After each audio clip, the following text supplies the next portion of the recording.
وَأَنَّ اللَّهَ هُوَ الْعَلِيُّ الْكَبِيرُ، اور بلا شبہ اللہ ہی سب سے اونچی شان والا اور سب سے بڑا ہے۔ الم ترا، کیا تم نے نہیں دیکھا؟ بھئی سمندر میں جا کے دیکھنا پڑے گا ابھی جی۔ ان الفلک تجری فی البحر، کہ بڑی بڑی کشتیاں سمندر میں دوڑتی ہیں، چلتی ہیں، اور یہ سب کیسے ہوتا ہے؟ بنعمت اللہ، اللہ کی ذرا سی ڈس بیلنس ہو کشتی تو بندہ ڈوب جاتا ہے۔ اور اللہ تعالیٰ کی قدرت کا اظہار کب ہوتا ہے؟ پانی کی لہریں اوپر ہوتی ہیں اور کشتی فضا میں، جہاز تھوڑا سا اگر لڑکھڑا جائے نا، مطلب ذرا ٹربولنس آ جائے اور پائلٹ کہے کہ ذرا seat belts fasten your seat belts, ہیں پرابلم ہو سکتی ہے کوئی، تو انسان کہتا ہے یا اللہ مجھے ایک موقع اور دے دے، ہیں اب میں بالکل ٹھیک ہو جاؤں گا۔ لیکن جیسے ہی جہاز سے اترتے ہیں تو پھر ہمارے کام دوبارہ وہی ہو جاتے ہیں۔ تو اللہ فرماتا ہے کہ جو سمندر میں کشتیاں چل رہی ہیں نا، بنعمت اللہ، یہ اللہ کی نعمت ہے۔ لیُریکم من آیاتہ، تاکہ وہ تمہیں اپنی قدرت کی نشانیاں دکھائے۔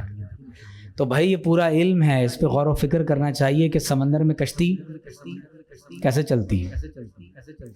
کبھی سمندر صرف یہ دیکھنے جائیں کشتی چلتی کیسے۔ ان فی ذلک لآیات، فرمایا بے شک اس میں نشانیاں ہیں، کس کے لیے؟ لکل صبار شکور، ہر بہت زیادہ صبر کرنے والے کے لیے اور بہت زیادہ شکر کرنے والے کے لیے۔ تو وہ ذات جو اس پر قادر ہے کہ سمندر کی پہاڑ جیسی موجوں کے درمیان میں ایک نازک کشتی کو تیرنے کا اپنی نعمت سے موقع دیتا ہے، تو وہ اس پر بھی قادر ہے کہ زندگی کے اس طوفان کے کسی بھنور میں تم پھنس جاؤ اور تمہاری کشتی ڈوبنے کا ہر امکان ظاہر ہو جائے، تو جس طرح وہ طوفان اور بھنور سے کشتی اور بڑے بڑے جہازوں کو بچا لیتا ہے، وہ اس پر بھی قادر ہے کہ تمہیں بھی بھنور سے نکال کر اپنی رحمت اور نعمت کے ساحل پر لے آئے۔ تو فرمایا صبر کرنے والے کے لیے، اور وَإِذَا غَشِيَهُم مَّوْجٌ كَالظُّلَلِ، اور جب ڈھانپ لیتی ہیں موجیں جو پہاڑوں جیسی ہیں، دعوا اللہ مخلصین لہ الدین، تو اس وقت پکارتے ہیں اللہ کو خالص کرتے ہوئے اس کے لیے اپنا دین، یا اللہ مدد فرما دے۔ فلما نجاہم الی البر، اور جب اللہ خشکی تک نجات دے دیتا ہے، فمنہم مقتصد، تو ان میں سے چند حق پر قائم رہتے ہیں، وما یجحد بآیاتنا الا کل خطار کفور، تو فرمایا اور ہماری آیات کا انکار نہیں کرتے مگر وہ جو غدار ہوں اور ناشکر ہوں۔ آپ دیکھ رہے ہیں زندگی کے اندر بھی ایسا ہی ہوتا ہے، یہ زندگی بھی ایک طوفان کی مانند ہے نا، مصائب و آلام کی بڑی بڑی موجیں ہمیں اپنے اندر ڈھانپے ہوئے ہیں، اور جب ہم کسی مصیبت میں آتے ہیں، کسی پریشانی میں آ جاتے ہیں، یا اللہ ہمیں محفوظ فرما دے، اور جو ہی وہ پریشانی ختم ہوتی ہے سکون اور اطمینان کے ساحل پر آ جاتے ہیں۔ بہت کم لوگ ہوتے ہیں جو رجوع کرنے والے ہوں۔ پوری سورہ لقمان کا خلاصہ بیان ہو رہا ہے آخری آیات میں۔ یا ایھا الناس، توجہ سے سنیے گا، پوری سورہ لقمان کا خلاصہ ہے اور اسی پر ہم اپنی بات کو ختم کر رہے ہیں۔ اے لوگو، اتقوا ربکم، اپنے رب سے ڈرتے رہا کرو۔ سادہ لفظوں میں تقوی کیا ہے؟ حرام کو چھوڑ دینا اور حلال کو، اسلام کی تعلیمات کا خلاصہ یہی۔ وَخْشَوْا، اور ڈرو، یومن، اس دن سے، لا یجزی والد عن ولدہ، کہ باپ اپنے بیٹے کی طرف سے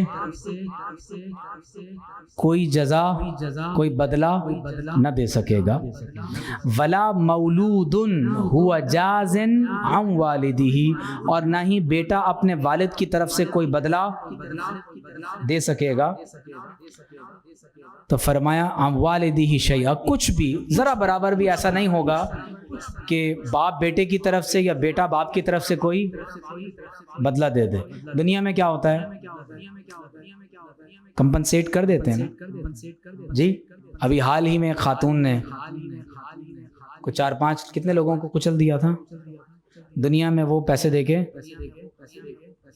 خلاصی ہو گئی. قیامت کے دن ہو سکتا ہے کہ یا اللہ فرشتوں سے کہیں یہ میرے باپ کی طرف سے آپ اتنے پیسے لے لیں، یا باپ بولے کہ اچھا یہ میرے بیٹے کی طرف سے، یا ایسا ہو جائے کہ بھائی اس کے بجائے مجھے پکڑ لیں. قیامت کے دن یہ نہیں ہوگا. ان وعد اللہ حق، بے شک اللہ کا وعدہ سچا ہے. کتنی خوبصورت بات ہے. فلا تغرنکم الحیات الدنیا، تو دنیا کی زندگی تمہیں دھوکے میں نہ ڈال دے. دنیا کی زندگی دھوکے میں ڈال دیتی ہے. گاڑیاں، بینک بیلنس، گھر، بچے، روزمرہ کی زندگی انسان کو کس میں ڈال دیتی ہے؟ جی دھوکے میں ڈال دیتی ہے. ولا یغرنکم باللہ الغرور، اور تمہیں اور نہ فریب میں مبتلا کرے تمہیں اللہ سے. اللہ اکبر. اللہ تعالیٰ فرماتا ہے کہ یہ جو دنیا کی زندگی ہے یہ انسان کو بہت بڑے دھوکے میں مبتلا کر دیتی ہے. ولا یغرنکم باللہ الغرور. غرور کیا ہے؟ دھوکا ہے، فریب ہے. تو فرمایا کہ یہ جو غرور ہے، دھوکا ہے، فریب ہے، کہ تمہیں اللہ تبارک و تعالیٰ سے کسی فریب میں، دھوکے میں مبتلا نہ کر دے کہ تم اللہ سے غافل ہو جاؤ. اب آخری آیت ہے، ان اللہ عندہ علم الساعہ، بے شک قیامت کا علم اللہ ہی کے پاس ہے. بے شک قیامت کا علم. حضور علیہ السلام سے جب جبریل نے پوچھا قیامت کب آئے گی تو کیا جواب دیا؟ مل مسئول عنہا بأعلم من السائل، جس سے سوال کیا جا رہا ہے وہ سائل سے اس بارے میں زیادہ علم نہیں رکھتا. کیا مطلب ہے اس کا؟ جی حضور نے یہ نہیں فرمایا کہ میں نہیں جانتا، یہ تو نہیں فرمایا. فرمایا کہ مل مسئول عنہا، جس سے سوال کیا جا رہا ہے وہ اس کے بارے میں سائل سے زیادہ علم. قیامت کا علم متشابہات میں سے ہے. قیامت کا علم متشابہات میں سے ہے، اور باتفاق علماء حضور علیہ الصلاۃ والسلام کو متشابہات کا علم عطا کیا گیا ہے. اس لیے حضور نے بتایا قیامت جمعے کے دن آئے گی، عاشورہ کے دن آئے گی. اس سے پہلے کی کبیرہ علامات کیا ہیں، صغیرہ علامات کیا ہیں، یہ سب بیان ہو گیا کہ نہیں ہو گیا؟ تو آپ علیہ السلام نے تمام علامات صغرا اور کبرا، تو بھائی سارے علم اللہ کے پاس ہے، اور اللہ جسے چاہتا ہے جتنا چاہتا ہے علم عطا فرما دیتا ہے.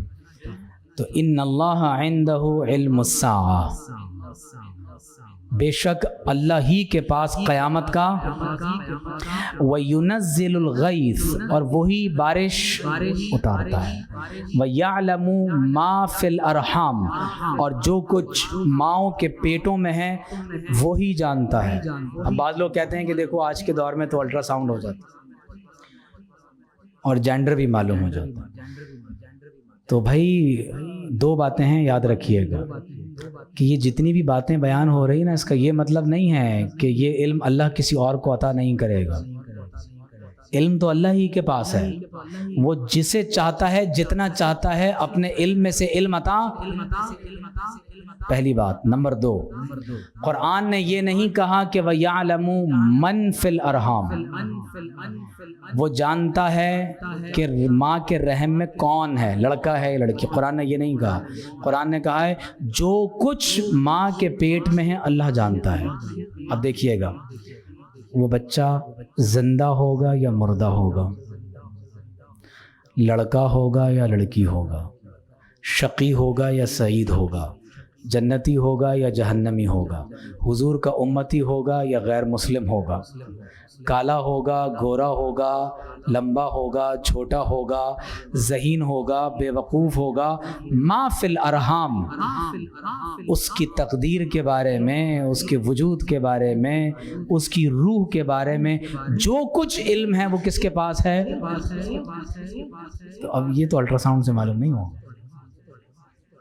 یا آپ مستقبل میں کوئی اور مشین ایجاد کر لیں، آپ کر لیں، ڈی این اے ٹیسٹ کر لیں، آپ کوئی اور جدید مشینری سے اس کو یہ کیسے پتہ چلے گا شقی ہے یا سعید ہے، کس عمر میں اس کا انتقال ہوگا، یہ تو معلوم، یعلم ما فی الارحام۔ اور دوسری بات میں نے آپ کو کیا بتائی، یہ علوم اللہ کے پاس ہیں، وہ جس کو چاہے یہ علم۔ اگلی بات، وما تدری نفس ماذا تکسب غدا، کوئی جان نہیں جانتی کہ وہ کل کیا کمائے گا۔ قرآن کہہ رہا ہے تمہیں نہیں معلوم کیا کماؤ گے، دولت، عمل، کل کیا عمل کرو گے، کل کتنا کماؤ گے، یو ڈونٹ نو۔ آپ نے کبھی غور نہیں کیا کہ ہم بڑی منصوبہ بندی کر رہے ہوتے ہیں، یہ پلاننگ ہوتی ہے، سب کچھ دھرا کا دھرا رہ جاتا ہے، یہ کیا ہوتا ہے؟ تو ہمارے ارادے پر، ہمارے منصوبے پر جب کسی اور کا منصوبہ غالب آتا ہے، تو حضرت علی نے فرمایا کہ میں نے اپنے رب کو اپنے ارادوں کے فسخ ہونے سے پہچانا، کہ میں نے سارا منصوبہ بنا لیا، سارے وسائل موجود ہیں، پوری قدرت ہے، طاقت ہے، اس کے باوجود میں اپنے ارادے کو مکمل، تو جو میرے ارادوں پر بھی غالب آ رہا ہے وَهُوَ الْقَاهِرُ فَوْقَ عِبَادِهِ، یہ اس کے وجود کی دلیل ہے۔ تو یہاں پر یہ جو تدری ہے نا، یہ یقینی علم کے معنی میں ہے، بات سمجھ رہے ہیں آپ، کہ یقینی طور پر کوئی نہیں جانتا کہ کل کیا کمائے گا۔ وما تدری نفس بأی ارض تموت، اور کوئی جان یہ نہیں جانتی کہ وہ کس زمین میں مرے گا۔ ایک حدیث میں آپ کو سنا دیتا ہوں، حضور علیہ السلام نے فرمایا اذا اراد اللہ قبض روح عبد بارض، جب اللہ تعالیٰ کسی بندے کی روح کسی خاص مقام پر قبض کرنا چاہتا ہے، جعل له الیہ حاجتاً، تو اللہ تعالیٰ اس بندے کے دل میں خیال ڈالتا ہے، اس کی وہاں کوئی ضرورت پیدا ہوتی ہے، وہ خود چل کے وہاں چلا جاتا ہے۔ فلم ینتہی حتی یقدمہا، تو وہ وہاں پہنچ ہی جاتا ہے جہاں اس کی روح قبض ہونی ہے۔ حضرت سلیمان علیہ السلام کے دربار میں ملک الموت حاضر ہوئے جی، اور عرض گزار ہوئے کہ بہت تعجب سے ایک شخص کو دیکھنے لگے، پوچھا کہ کیا ماجرا ہے؟ تو کہا اللہ نے فرمایا کہ ابھی کچھ دیر بعد اس شخص کی روح فلاں علاقے میں قبض کرنی ہے، اور یہ آپ کے دربار میں بیٹھا ہوا ہے، تعجب یہ ہے کہ پہنچے گا کیسے؟ تو اتنی دیر میں اس شخص کے دل میں کوئی ضرورت آ گئی، اس نے کہا اے اللہ کے نبی، ہوائیں آپ کی مسخر ہیں، آپ کے تابع ہیں، فلاں جگہ مجھے ایک کام ہے، اگر آپ ہوا کو حکم دے دیں کہ ہوا مجھے وہاں پہنچا دے۔ تو آپ نے ہوا کو حکم دیا، ہوا نے اس شخص کو وہاں پہنچایا اور اس کی روح وہاں پر قبض کر لی۔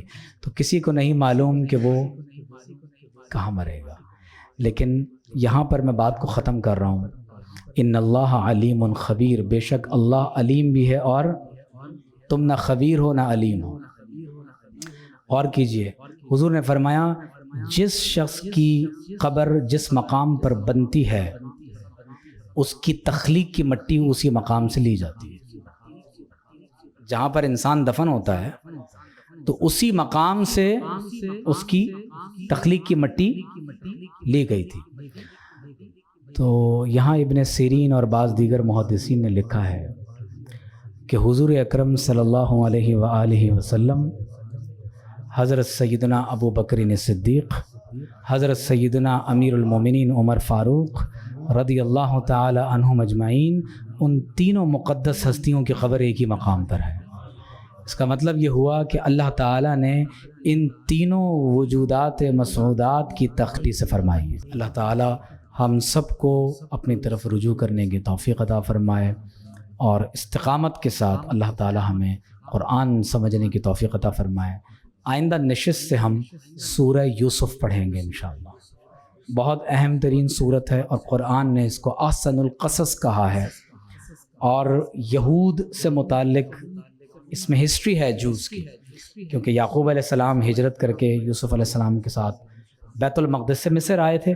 بہت اہم صورت ہے، کوشش کیجیے گا کہ خود بھی تشریف لائیں اور احباب کو بھی دعوت دیں۔ اللہ تعالیٰ عمل کی توفیق عطا فرمائے۔